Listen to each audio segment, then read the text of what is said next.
Ladies and gentlemen, welcome to Slamhub Wrestling. Myself, Suprit, and this is your AEW Rampage review for September 17th, 2021. Joined by Abby here. So, Abby, what you think about this week's Rampage? Also, want to know about the big card pay-per-view level television we'll be seeing for next week's Dynamite and Rampage. So, thoughts on that? Uh, this week's Rampage was, not very good. As we had discussed, in last week's review also that we have been accustomed to the first two Rampage episodes, and this show was not at all at par with if you compare it to the first two Rampage shows, which aired from All Elite Wrestling. This was decent. I know that, it was a filler show. It was to hype the next week's Grand Slam week of 4 hours of television. But, I guess it could have had something more so as to hype us more for the upcoming week, and also some hard-hitting action which could have also had popped the crowd in attendance and also at home. But nonetheless, Dynamite was good. Rampage was okay. But tell me, what are your expectations for the 2-hour Rampage? Because this is what you could be expecting in the future, a 2-hour Rampage. You could keep it in the 1-hour format, but who knows? Uh, it would, as you are saying, it would come a point. Yes, absolutely, that it would go to 2 hours. Yes, if you are of the opinion so as to compete with SmackDown, so yes, it would go 2 hours, and with the stacked roster, it would absolutely come a point that Rampage would be going 2 hours after the existing deal of 1 hour gets done. It would be going to 2 hours absolutely, and the NHL schedule is out, so I guess AEW would be moving to TBS in the first week of 2022. So I don't know if they can, change, to 2 hours then, but I don't think so. They would be this early to 2 hours, but in the foreseeable future, they would be absolutely. But regarding what you just asked previously regarding what are my thoughts regarding the next week programming, I'm very much excited. If it is Dynamite or Rampage, I'm very much excited. It is, for the people who would be in attendance at Arthur Ashe, it is a pay-per-view for them. 4 hours, banging action. You have everything, Kenny Omega, Bryan Danielson, you have CM Punk and Powerhouse Hobbs. You have, the Elite, the Super Click, going at it, and, women's action, everything, it would be great, absolutely. And for us fans, on Wednesday and on Friday for the people in the US, and for us, Thursday and Saturday, looking forward to it. It would be a great week, and I guess that AEW would be making a lot of new fans in the upcoming week. But speaking about this week's Rampage, we had a tag title match with the Lucha Bros defending against Butcher and the Blade. We had Anna Jay versus the Bunny, And in the main event, we had a TNT title match that was Miro defending the title against Fuego del Sol. And so much more. But before that, if you are new to Slamhub Wrestling, then make sure to like, share, subscribe, do all that fun stuff. Check out our other content. Everything you need is in the description below. But before we get into the review stuff, I think it would be fair if we talked about the Nature Boy, Ric Flair. So, Yes. did you see Dark Side of the Ring? No, but No, did you I did have hear not. the rumblings and your Twitter timeline? Did you? Yes. So, Yes. so let's get to it then. And the main reason I wanted to get this topic out is that how does this affect the quote unquote or rumored reports of him being all elite? Hmm. I do not see that Ric Flair would be entering the AEW realm for the foreseeable future. As of this point, you know, uh, it would be pretty evident, obviously, because of the fact that what happened in the case of Tommy Dreamer, that he was told to, skip this week's, Impact Wrestling shows or tapings, whatever was, scheduled. So he was told not to, you know, skip, just skip the shows. It was just, a reaction to his comments on the Dark Side of the Ring episode. And, uh, you know, I have a, thing that Tommy Dreamers, I guess I read that he said that what Ric Flair did was just, uh, a joke. Joking around. Joking around was probably the term that he used. So, what I, thought that what could be, what was going in his head, and what could be the reason, that could be that joking around for the thing that happened. It could be that for the people who have experienced or who have seen such stuff, you know, amidst them, and in the 70s and in the 80s and even in the 90s. So, it was a different time back then. And, and, you can say that what might be, triggering or extreme to us, in 2021, to you, to me, and to the people who are listening or watching us, right now. Uh, you know, it could be extreme to us.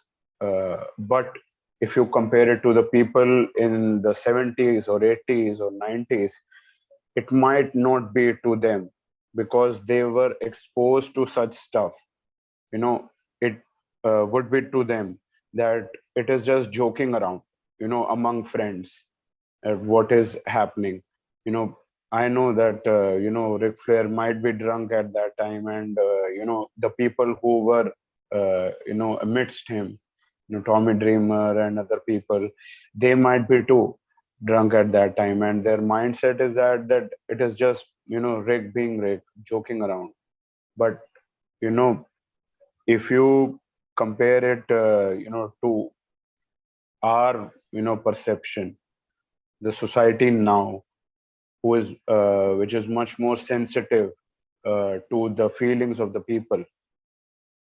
So that, clearly identifies that as being an assault, and and that being wrong and traumatic to the victim.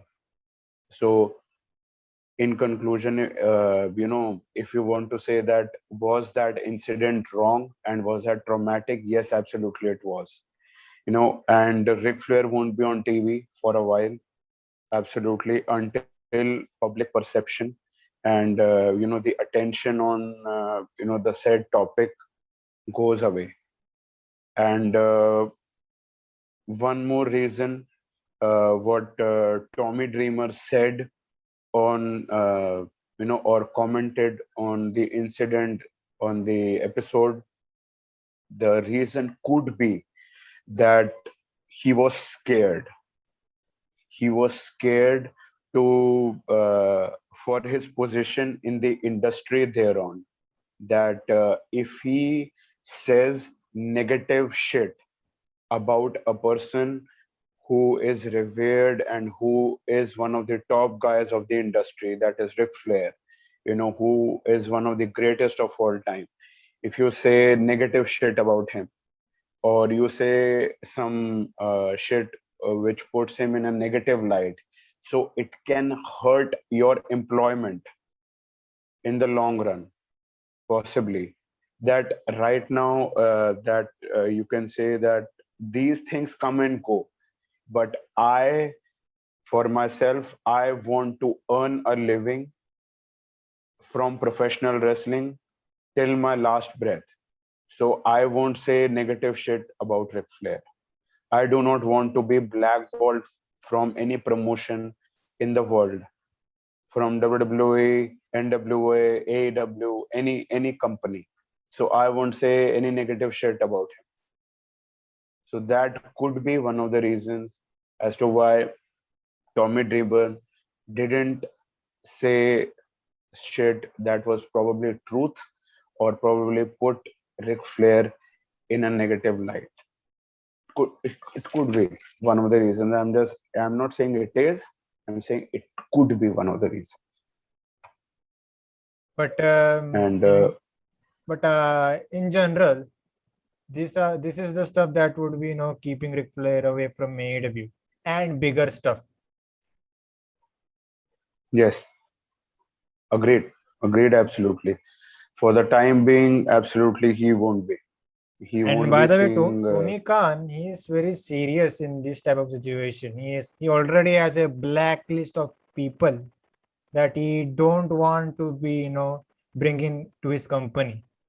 From the Hogans, maybe Yes, at Tessa Blanchard, who knows. Now Ric Flair is also in that list, I guess.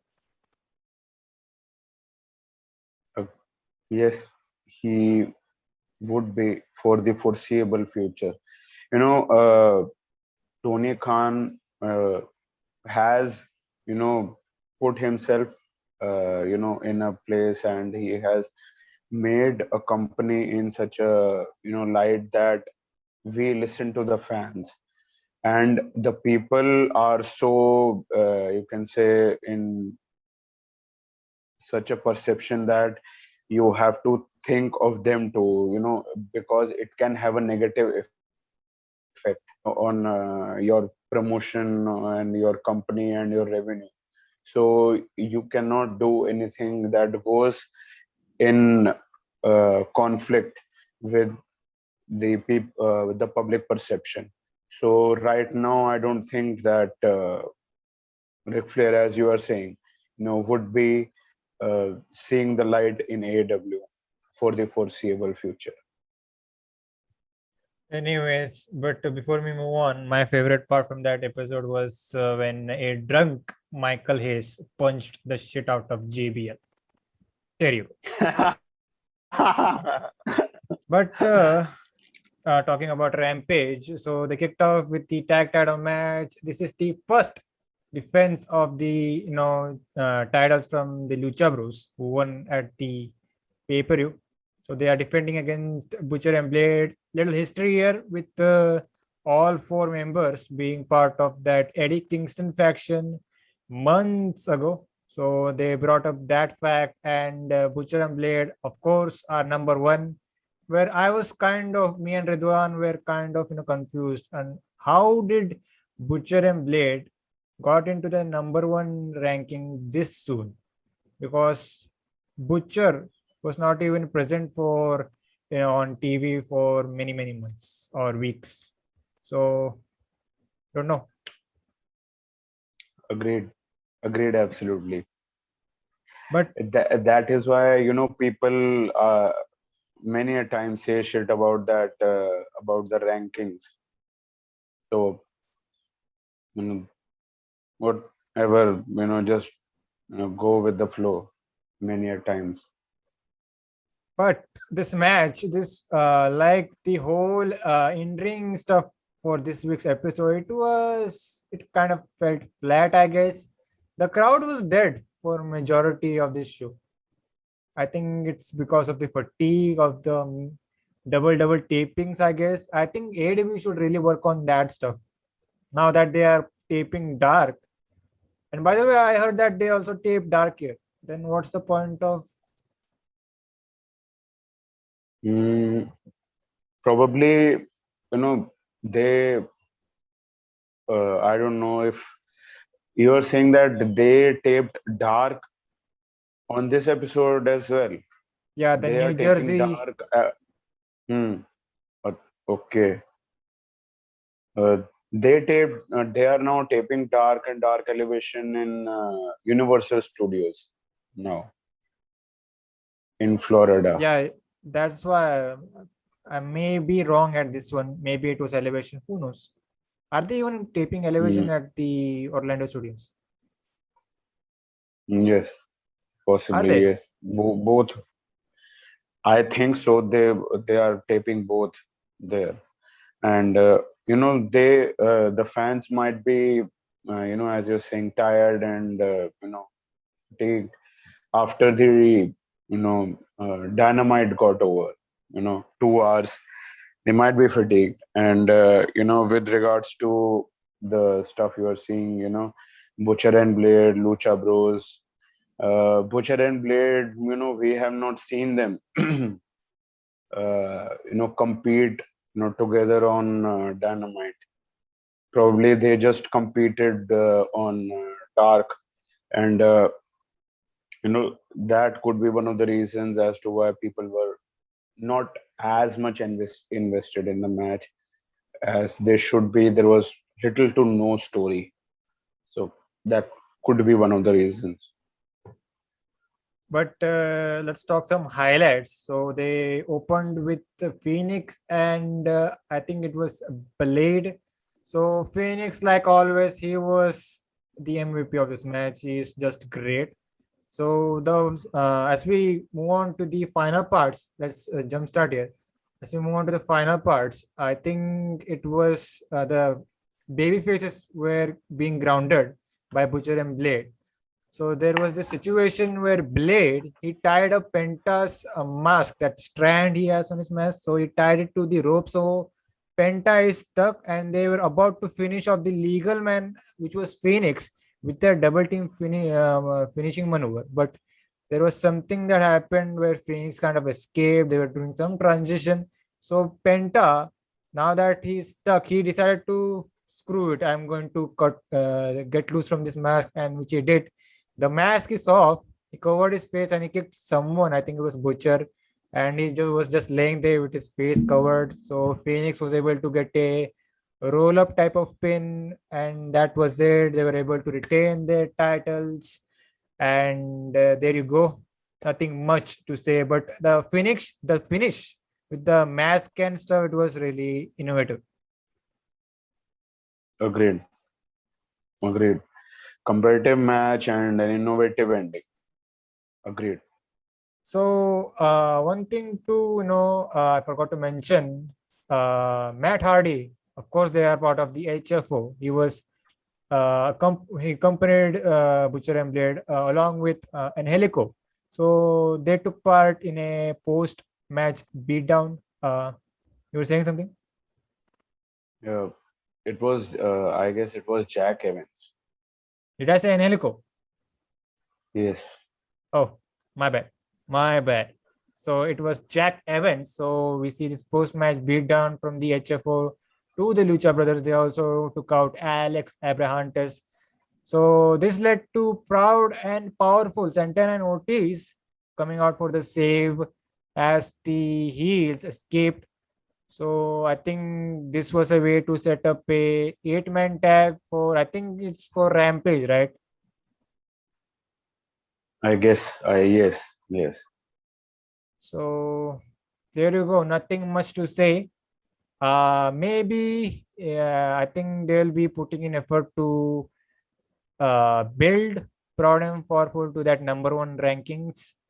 They also, put a lot of effort to, talking about the history of Proud and Powerful and Lucha Bros. So could be expecting a match between these two in the coming weeks.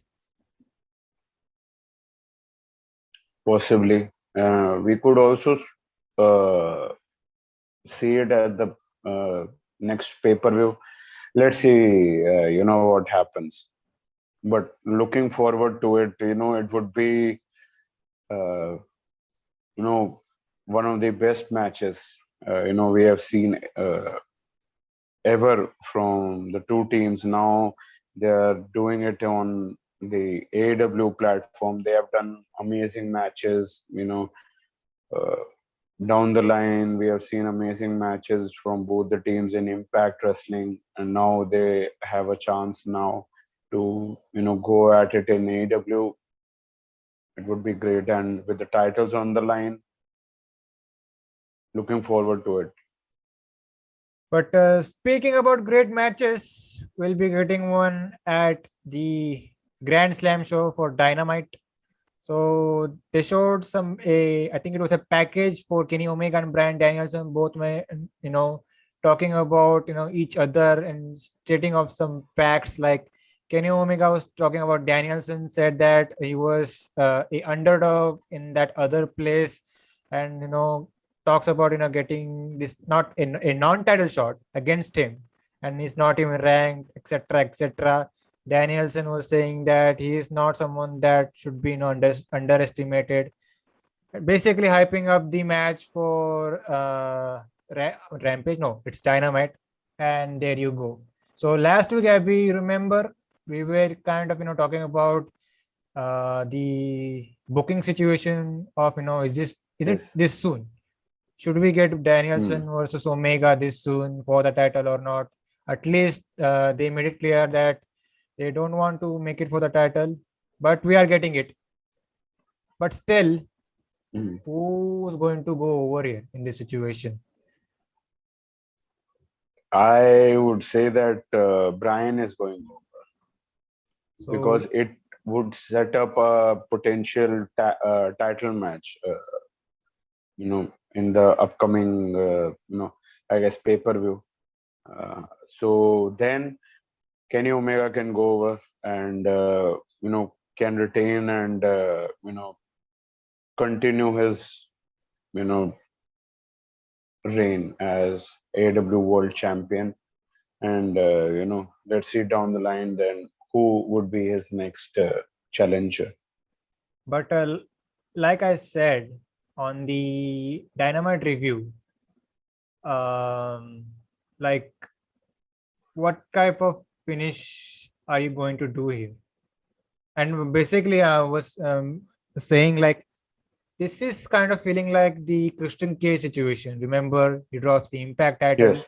and they go Hmm. even up with Omega retaining the title at the pay per view. Are we getting into that scenario, or should AEW do something different here? you know if you put over Kenny Omega in the first instance, that would create an issue that then what happens is the rematch goes away. Then you say that who the fuck are you? Kenny Omega can say that, why would I give you another shot? I have beaten you, and you are also putting down the legacy and the star power of Daniel Bryan or Bryan Danielson, which has been built up throughout time, from the independent circuit and in the WWE. So you cannot put that down in one go. You have to make sure that it goes 1-1, so that it keeps both the guys strong, and it makes sure that that none of the guys is star power or their stock goes down heavy. If Bryan gets a victory at this point over Kenny Omega, it would be a competitive match, it would be back and forth, it would be just by a whisker. It won't be, mm, you can say, a domination from Daniel Bryan. It would be by a whisker. So then Kenny Omega can say, you just beat me by this, you beat me by a fluke, and blah, blah, blah. So, he can get back at that. And he has beaten the champion. So he also, can, say that I want a championship opportunity. So he can also move up the rank just by beating the champion. So he can get an opportunity for the championship. And when Kenny Omega beats him, he, establishes himself, as a fucking world champion. And, being an established entity. So, and he can, go further, with the championship belt. And, let's see then, who would be his challenger, and stuff like that. I'm more curious about the finish of the match. How it is going to end? Like, I was kind Yes. of pitching if Bryan mostly wins, which I think it is going to happen, that you could do a towel spot with Don Callis. You remember, you kind of familiar with that type of Hmm. spot, right? Or Hmm. maybe now that you have two great wrestlers going at it, let's go to a time limit. I think it would hurt. Great. That would will not hurt anybody in this situation. Agreed. Agreed. And yeah, if that happens, you could stretch it out for maybe another 5 to 6 months, or the pay-per-view after Full Gear at Revolution. And then we could insert in a certain cowboy in the meantime.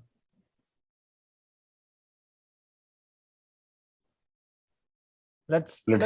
let's wait and see. I think Hmm. it's 100% we are getting a match of the year contender on Dynamite. Hmm.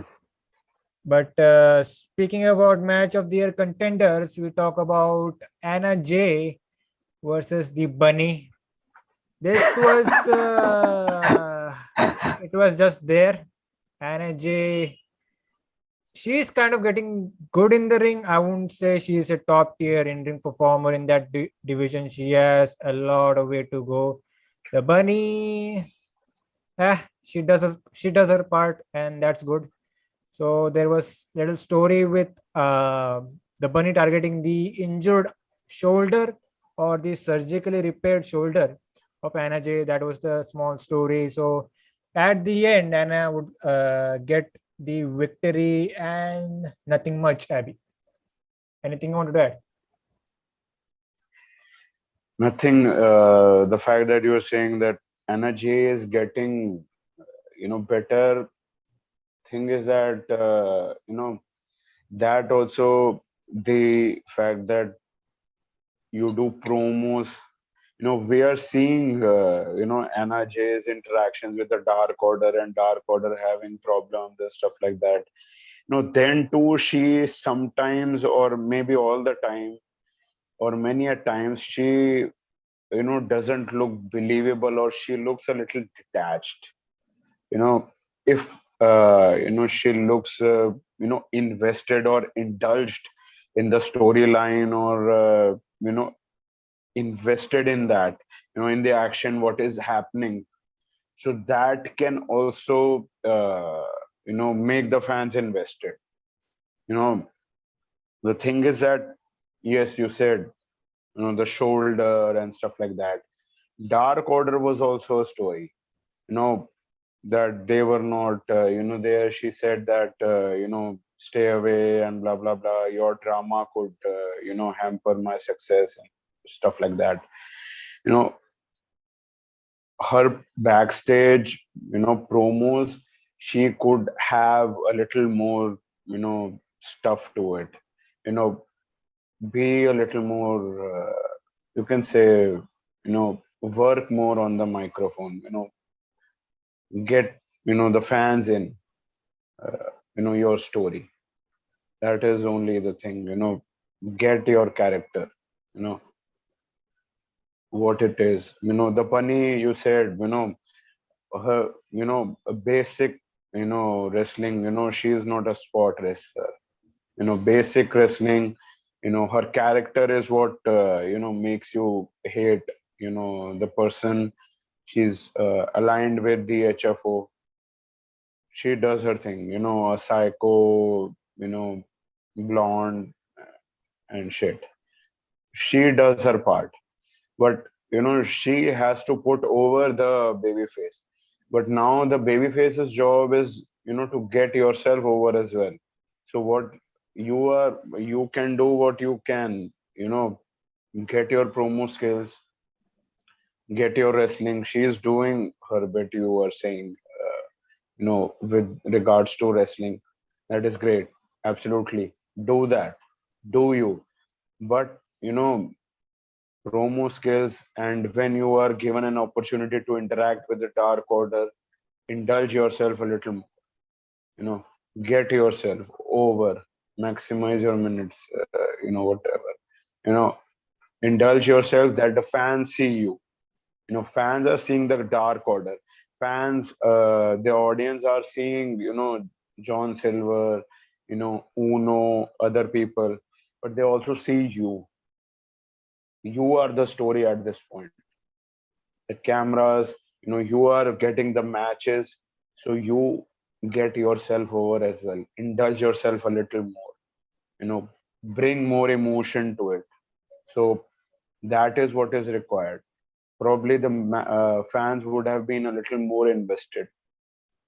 So, in the weeks to come, we'll see it. But we also had a post-match angle, Abby. So Penelope Ford, now that she's kind of aligned herself with the bunny. So Bunny. yeah, so the both the ladies, attacked the baby faces, and I think they are kind of doing something to set up a match, possibly, or is it announced for Rampage? Yes, I guess. Yes, it is for Rampage, a tag match. So there you go. So what happened was in this post-match angle, so the heels took out both Anna Jay and Ty with a, I think it was a brass knuckles or something. And there you go. That was the end of the segment. Nothing much. But there was something with Matt Hardy, because the trend for this week's Rampage was everyone of his stablemates were losing their respective matches. So he was kind of furious. Tony Schiavone was there to conduct an interview with him. So Matt Hardy was pointing out to some fan who cosplayed as a Orange Cassidy, who was in full Orange Cassidy getup. So Matt Hardy states that this fan was annoying him, so he went face to face with this fan, and this guy was acting all Orange Cassidy here with the thumbs up. So Matt Hardy had heard enough. He tosses this guy from the barricade and took a awkward looking tumble. So him and Jack Evans get this guy in the ring and start beating him up. Matt Hardy hit the twist of fate, and they decide to bring in the clippers, and they start shaving. First they started with the ponytail. He chopped it off. Then they decided to shave his hair off. I hope this fan, or plant fan, you should say, was getting paid enough for this shit. Am I right? He would be, in my opinion. He should be, Tony Khan should be paying him ransomly. But Orange Cassidy finally shows up. He doesn't care about this segment at all, or this guy. So he shows up for the quote unquote save. He shows up. Matt Hardy and Jack Evans, escape. So setting up things for a hair versus hair match. When it happens, I don't know, but should be kind of interesting in terms of wrestling standards. Yes, let's see. So This segment was fucking, it blew my mind. What the fuck was happening? I was like, oh my god, uh, wow, just fucking like wow. how in terms of stupidity or something else. No, you can say shocking. No, I did not expect of what was happening. In the previous weeks, regarding the hype for the hair versus hair match between Matt Hardy and Orange Cassidy, we have seen subtle shit. Backstage segments, pre-taped promos, and blah blah blah. Either on mostly on Dynamite. Rampage we haven't seen much, and probably angles on Dark Elevation. There is not much possibly TV time on you know Dynamite or Rampage. So what I saw, this was surprising. I did not expect a hype segment for this match. I did not expect. And what they did, you know, cutting the ponytail, shaving the head of, the guy, and stuff like that. I guess that it did the job, in my opinion. It did the job for hyping their match, in my opinion. But speaking about hype, we had a face-off between Dr. Britt Baker, TMD, and the challenger, Ruby Soho. So this was great, should say, in terms of mic skills and all. I think this was the breakout performance, whatever you want to call it, from Ruby Soho, because we never heard a lot on the mic from Ruby Riot in the past years. So this was kind of a refreshing sight to see that, and she really did a fine job on the mic. What do you think about this whole segment? Agreed, absolutely. Uh, regarding Ruby's, story, she debuted on the pay-per-view All Out in the Casino Battle Royale. She won, and she has earned a title shot at Britt Baker's World Championship. And regarding the promo, absolutely. It was probably the best thing on Rampage, in my opinion. It probably woke the crowd up. It popped the crowd.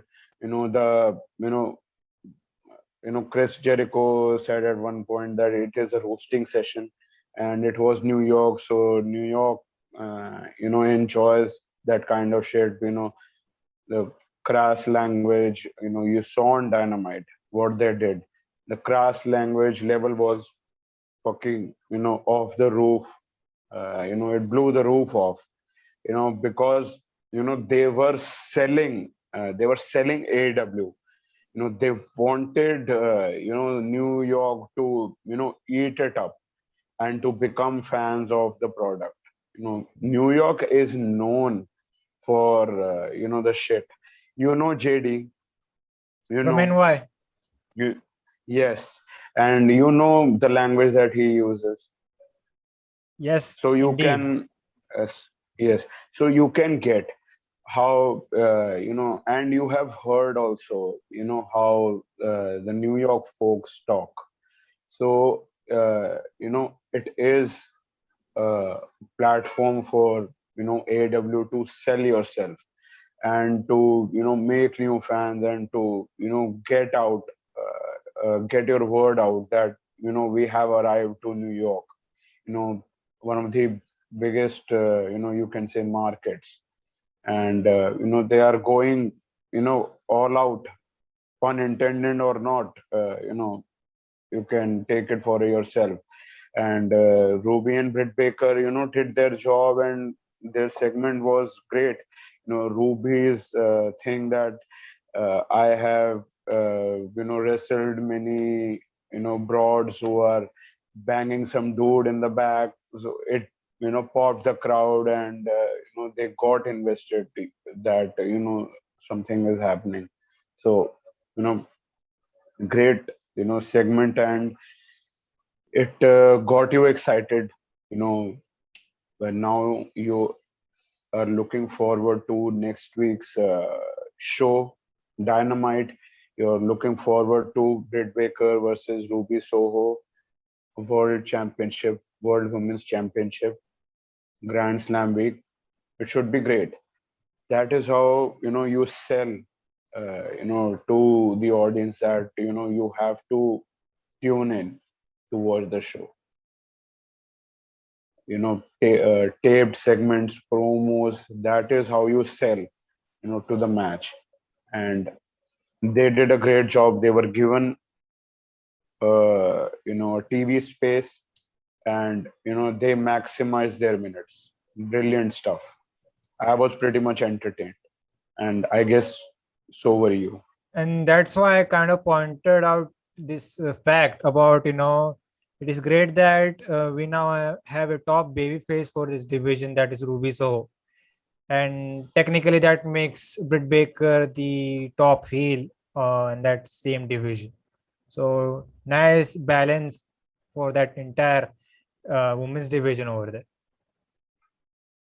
Yes. And this was way better. This build was way better than what we were expecting for Chris Statlander and the Baker match. They did a lot in 7 days compared to those for that feud. That nothing came out of it in the 2 or 3 weeks that it was announced. Agreed, absolutely. I also said that probably they didn't give her a chance, her being Chris Statlander, the chance to speak, or probably she isn't much equipped on the microphone, because you have to sell the storyline, you have to sell the feud. So, or probably they have done much shit in the past that they didn't give it much shit this time. Nonetheless, Ruby Soho, Britt Baker, phenomenal job.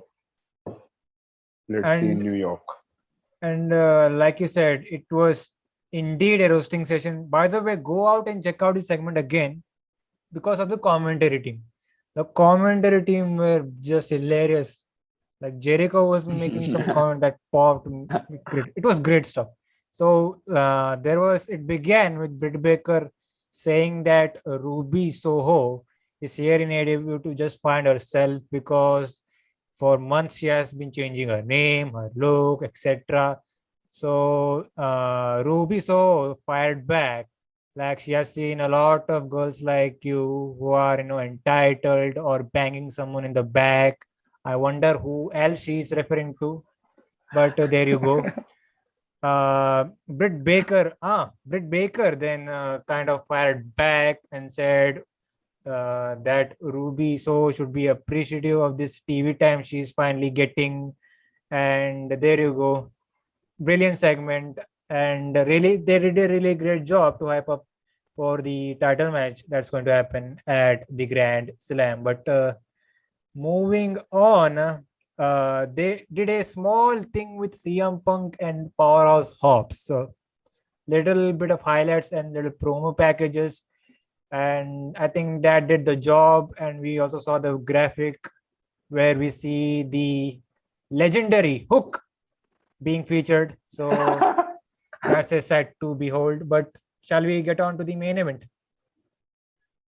Yes, and I just like to say that Hobbs in that promo did a great job uh, with what he said.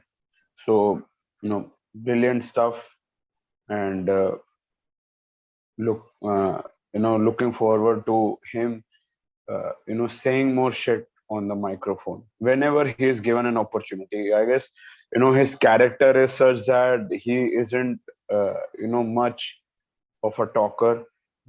Talker is Taz.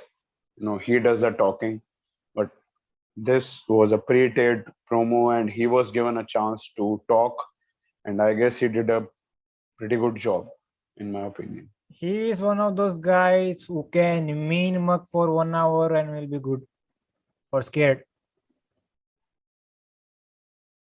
But looking forward to that match as well, because curious to see how well the wrestling style play out in terms of punks, because it worked with Darby Allin. I want to see how it works with Hobbs. Yes. Let's wait and see. But we are talking about the main event here. This was for the TNT Championship, Miro versus Fuego del Sol.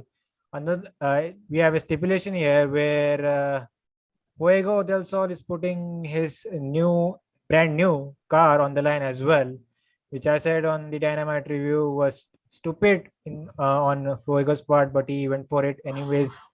Like usual, this is a Rampage tradition. They do an interview with Mark Henry, and Miro had to get in the that he wants to pray the Lord and do something to his beloved wife CJ. I like that stuff that he usually puts in his promos, and that's what the Miro character is all about. He is the God's favorite champion, whatever you call it. Sometimes he likes to plug in his wife certain times, and he's dominant in the ring. Love the presentation of this guy. So we get to this match, and it's not like the one that we saw at the first Rampage, where it was a quick squash match. This went for a while. They gave Fuego del Sol a lot of offense, and it is surrounding around the neck, which I really love. That now this entire run for as now that Miro has been champion, they always bring up that his only weakness is his surgically repaired neck. So whoever go targets it, so in that situation, Miro is in trouble. So Fuego did a great job, targeting the neck for most of the parts. But at the end, he got caught, Miro, with several thrust kicks, and that's what finally put down Fuego. And there you go, really predictable outcome. We'll get to the post-match stuff, but what you think about this match and the whole stuff? I thought that it was a entertaining and competitive match, as you said. Unlike their last meeting, this was competitive, and Miro still looked dominative. Even with the match being competitive, he still looked dominative.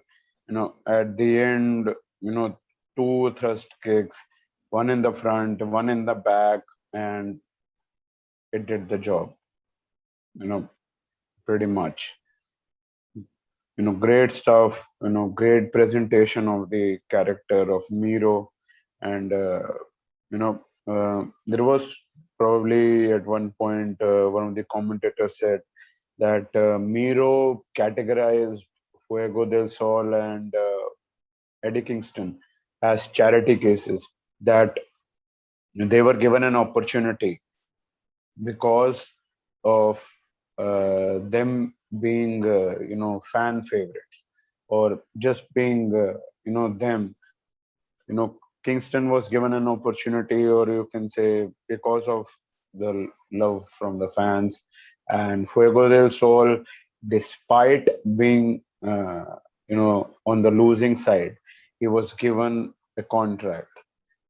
So both of them fucking charity cases. So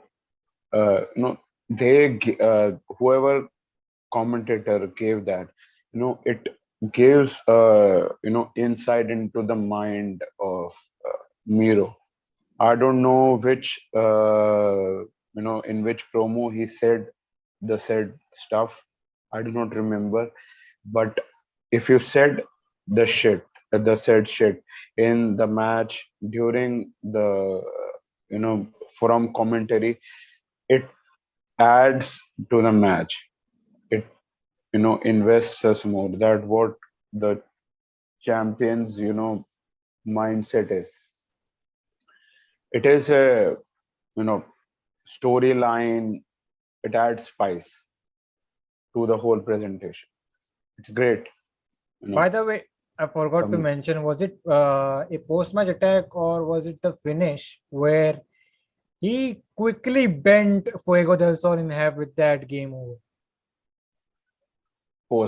post match, he took the key, put it in the mouth, and the game over. That looked brutal. That game over transition he does, it really is insane. Hmm. But Agreed. let's get to the post-match stuff. So post-match, Miro is celebrating. He has the car keys in hand. He kind of teased it, throwing it to the crowd as he continued his assault on Fuego del Sol, shoving the keys down his throat and going for that game over. But here comes his best friend, Fuego's best friend, Sammy Guevara, gets a huge reaction from the crowd. He attacks Miro with a kick and Miro escapes, and then Guevara poses with the TNT championship, which tells you the entire story. Guevara is coming for God's favorite champion, the TNT champion Miro, and he is the next challenger. Mostly, when it happens, I don't know, but match should be good, and most of the people are in the favors that Guevara is perfect guy to dethrone Miro for the title. Kind of iffy on that one, but I won't mind it, I guess.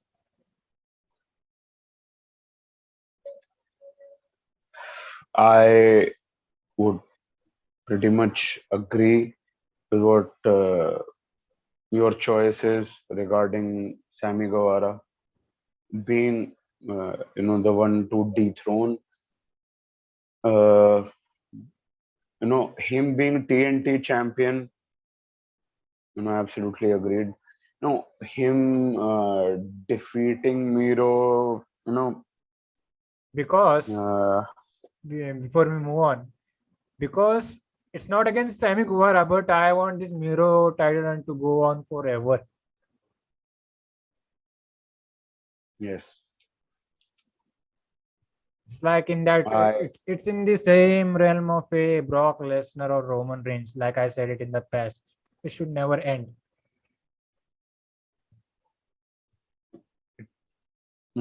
agreed. It should be a long, lengthy title run, and it would end eventually.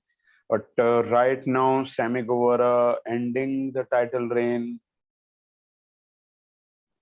Uh, I I'm not in favor of that. But if it happens, I would not be. I won't have any problems. But in my opinion, as you are saying, you know, I would want the reign to continue. Yes, because if he does beats Guevara, you will have another top babyface because this roster is Yes, filled with most of them. yes, agreed, So agreed. let's see where that all goes. But Abby, that was a Rampage, Yes, and we have a 2-hour edition for next week. So next week it's going to be a big one. agreed. Next But week we have plethora of matches, so it would be great. Grand Slam week, it would be great. you really need to get that 1 hour in, that extra hour of watching wrestling. Yes. But before we move on, where can these guys find you? Guys, you can connect with me on Twitter and Instagram at AbbyManiac, and you can also connect with me on Facebook or LinkedIn. And you can find Slamhub Wrestling on Twitter at SlamhubW, Instagram at Slamhub Wrestling. You can catch this review on the audio versions in Anchor and Spotify as well. This was the AEW Rampage review, and see you guys next time.